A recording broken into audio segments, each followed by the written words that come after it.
Well, my name is Scott Hudson. I'm an American, not Czech, but I've been in the Czech Republic for about 3 years. And I was drawn to the organization because I have a background in human rights, particularly in Latin America, and also a background in education.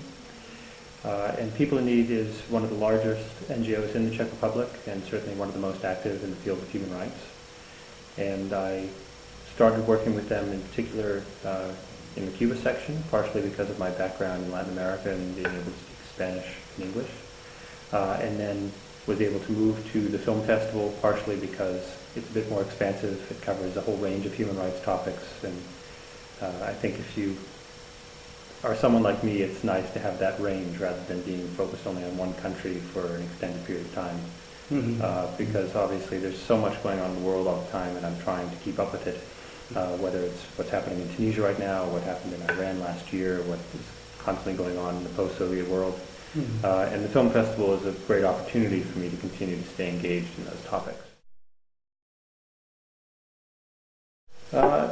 It's hard to see my work in particular as that of a journalist, but at the same time the festival does help kind of public discourse, and it creates a public space and a platform for lots of different people to come together and discuss, again, a range of topics, whether they're human rights related, political economy, cultural.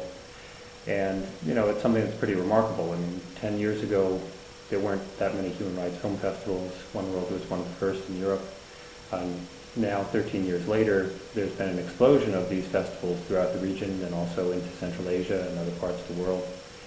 And this does help provide basically a vital public service, and that there's now greater access to these types of videos. I mean, I think, you know, digital technology has made it a lot easier for kind of citizen journalism and citizen filmmaking to take place. And so we get a lot more submissions than we used to get. Pretty much the last few years we get about 1,600 films submitted each year, of which we show a little over 100, so you can see that it would be very competitive to get a film included in the program. But at the same time, it means that pretty much the general public really trusts the things that we put into the program for being both high quality, accurate, and important as far as content. And so in that way, I suppose, like any good publication, we've developed a certain trust with the general public. Obviously, each year we try to think of themes that are important based on what's been happening in the last few months or the recent years. Last year we had, for instance, a specific focus on Iran because following the disputed election there was a tremendous amount of interest in the Czech Republic and within Europe. To learn more about what the context of that election should be, and also what people could do to feel like they were staying more connected to the green movement and what they could do to help.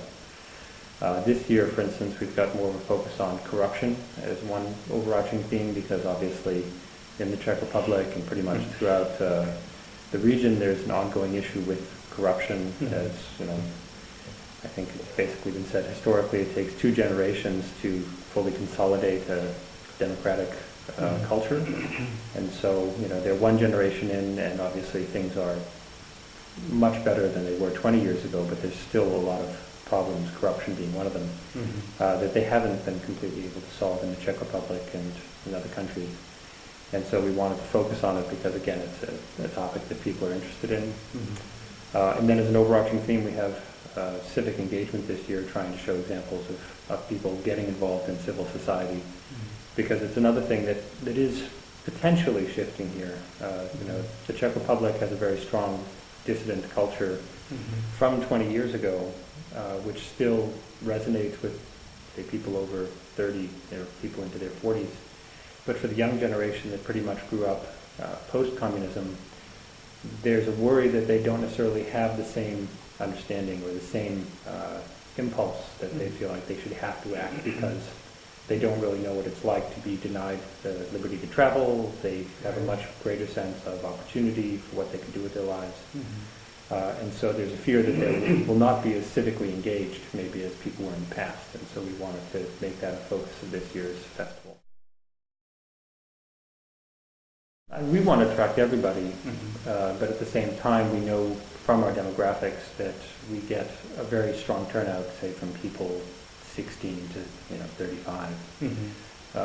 But we get definitely people in all demographics. We do a special set of screenings for mothers with young children. We have a schools program that does elementary school, middle school, and high school screenings, so we get all the younger kids in there. And then this year in particular, we have a focus on kind of issues dealing with the elderly, because obviously it's another issue within Europe that there's a graying population.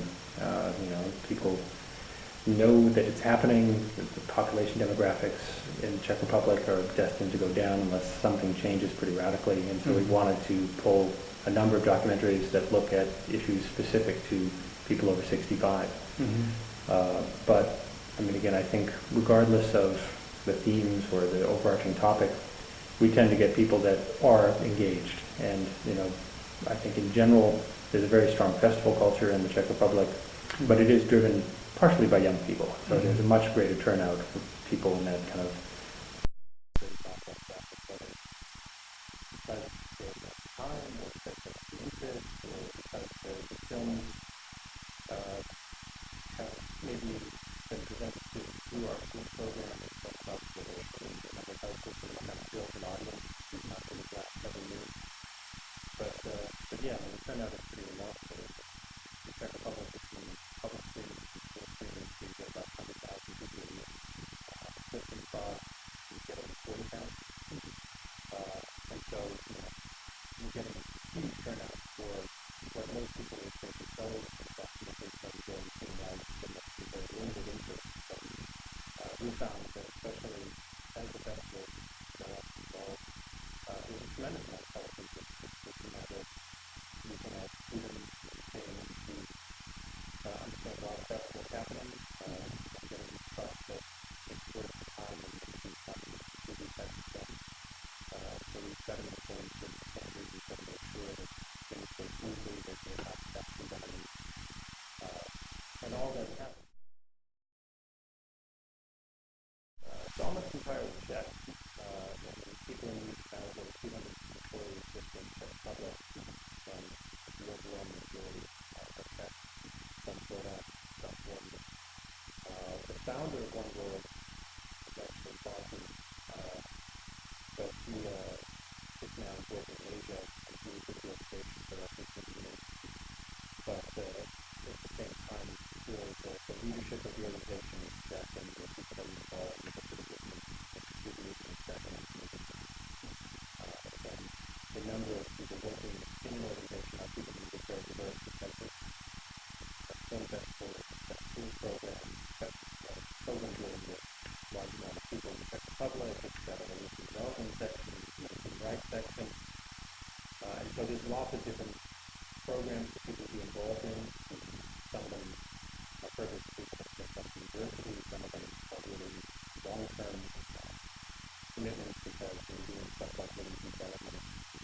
People that are doing communities with the mechanism that reporting requirements, especially for the European Union. And so, again, it's a pretty wide range. I think there's between 50 and 25. But it is quite diverse, and people in the track tremendous caliber, especially in the public. I think they don't have as many international programs here, partially because the Czech Republic can't compete with Western European international salaries. So much of someone is already here, it would be difficult for the person if they're working in Western Europe or in the United States. Definitely can't compare those things. But their field operations, especially in development, are sometimes similar.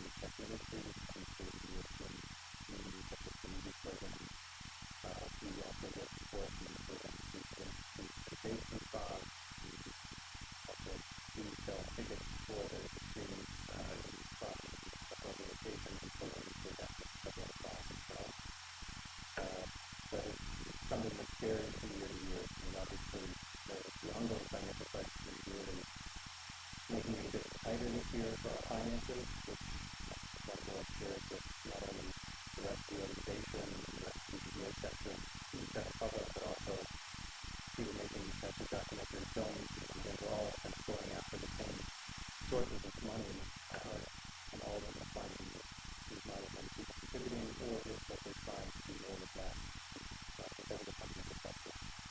But again, our finances have had to grow with the best of it. The 13th year, again, coming upon quite a size of the budget, because it's not only having the product, but also the 35 patents and cities that the public has across. These kind of smaller versions of the best, because again, it's a very important thing for us, because I was associated with these types of festivals only happening in the capital city, but that do something today throughout the country.